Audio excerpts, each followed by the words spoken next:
अगर युद्ध में दुश्मन के 100 ठिकाने हो और आपको उनमें से एक ख़त्म करना हो तो आप क्या करोगे? यही है सर्जिकल स्ट्राइक की सोच, जिसमें एक इम्पॉर्टेंट और स्पेसिफिक मिलिट्री टारगेट को चुनना होता है और उस पर लिमिटेड और सटीक कार्रवाई की जाती है और इसके दौरान अपनी टीम के नुकसान को बचाना होता है। इसकी सोच कुछ हद तक डॉक्टर की सोच की तरह होती है, जिसमें डॉक्टर पूरे बॉडी को नहीं काटता, उस अंग को काटता है जो सबसे ज़्यादा प्रॉब्लम दे रही। टारगेट छोटा, उद्देश्य स्पष्ट और कार्रवाई सीमित।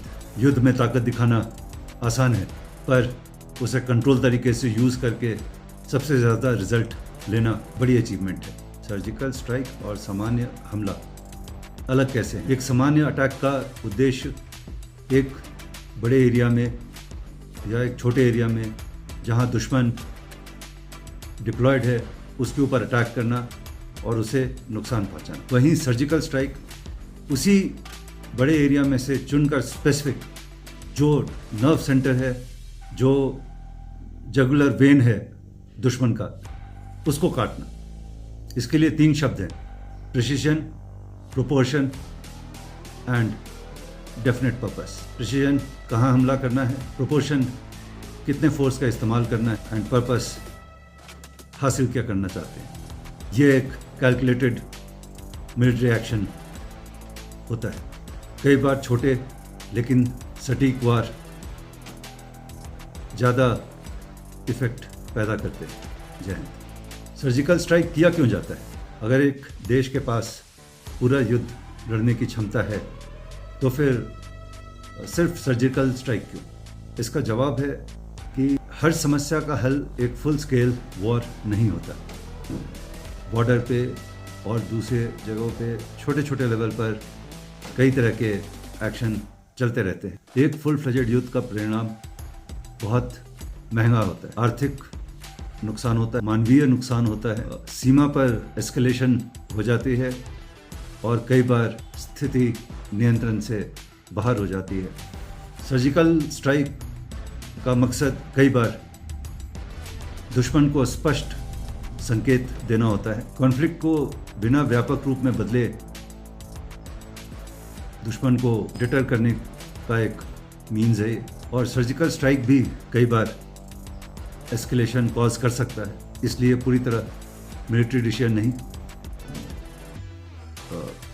पॉलिटिकल डिसीजन भी होता है। कई बार प्रश्न ये नहीं होता कि हम हमला कर सकते हैं या नहीं, प्रश्न ये होता है कि हमला किस लेवल पर करना है। सर्जिकल स्ट्राइक में सबसे महत्वपूर्ण चीज़ क्या होती है? सर्जिकल स्ट्राइक में गोली चलाना, धावा बोलना सबसे इम्पोर्टेंट नहीं होता। सबसे इम्पोर्टेंट होता है टारगेट चुनना। इसमें सिलेक्शन करना होता है टारगेट की इम्पोर्टेंस, टारगेट है कहाँ पर, किस तरह का टारगेट है वो, और इस टारगेट को न्यूट्रलाइज करने से क्या हमें डिज़ायर्ड मिलिट्री इफेक्ट मिलेगा या नहीं मिलेगा। इसलिए इसमें इंटेलिजेंस की भूमिका बहुत अहम होती है।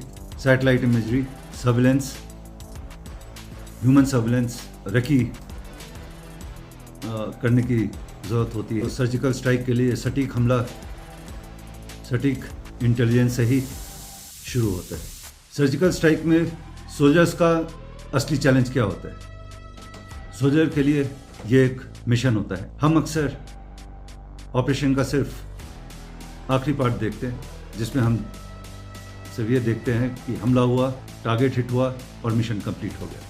लेकिन सोल्जर के लिए असली चैलेंज बहुत पहले शुरू हो चुका होता है। उसे अननोन टेरिटरी, रात के अंधेरे में लंबी दूरी तक जाकर या पैराशूट से दुश्मन के इलाके में कूदकर एक्सट्रीम प्रेशर में काम करना पड़ता है। और इसमें सबसे बड़ी चुनौती जो है वो डिसिप्लिन की होती है, क्योंकि प्रिसीजन स्ट्राइक में हर कदम कंट्रोल्ड होता है। एक छोटी सी गलती पूरे मिशन को जेपरडाइज कर सकती है। तो जवान को अपने ट्रेनिंग और अपने लीडर्स पे पूरा भरोसा रखना पड़ता है। तो सर्जिकल स्ट्राइक के लिए जो 4 चीज़ें बहुत अहम है एक जवान के लिए, वो है करेज, डिसिप्लिन, टीम वर्क और मेंटल टफनेस। जय हिंद। क्या सर्जिकल स्ट्राइक में आपका अपना नुकसान भी हो सकता है? जी हाँ, सर्जिकल स्ट्राइक का मतलब ज़ीरो कैजुअलिटी नहीं होती। सर्जिकल स्ट्राइक भी किसी भी और ऑपरेशन की तरह दुश्मन पर जाकर अटैक करना है और दुश्मन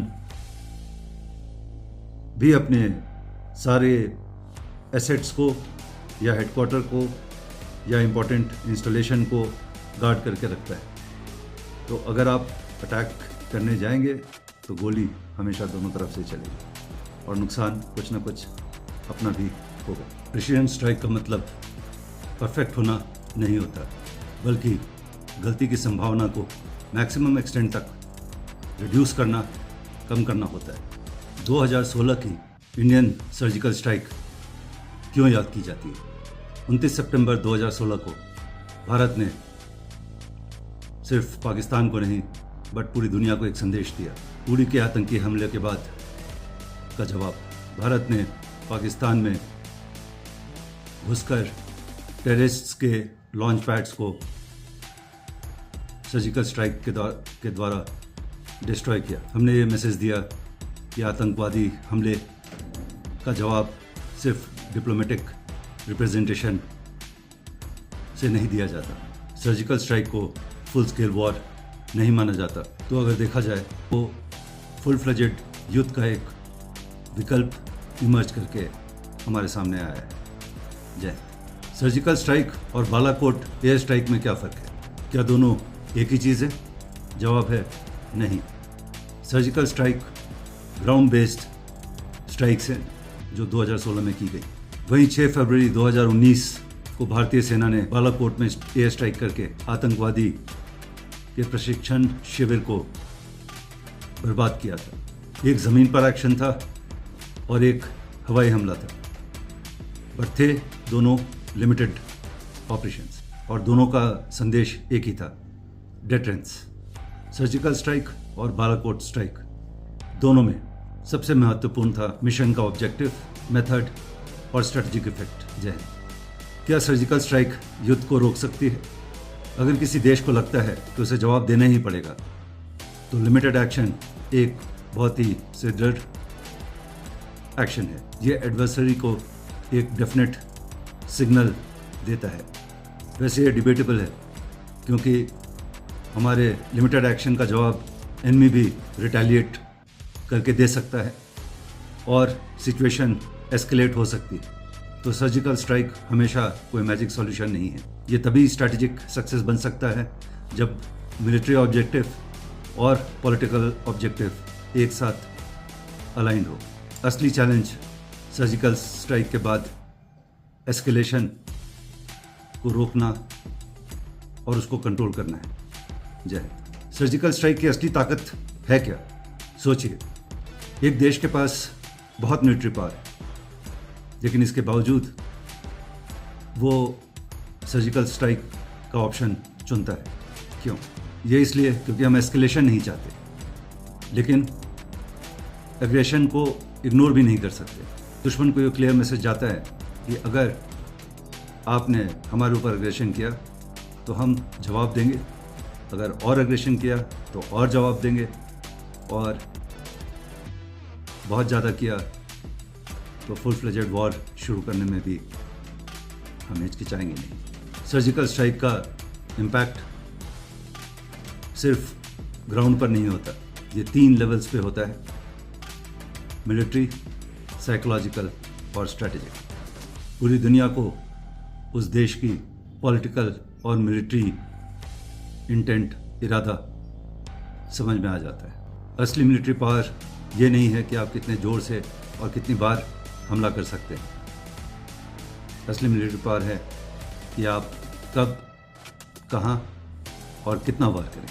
जय हिंद।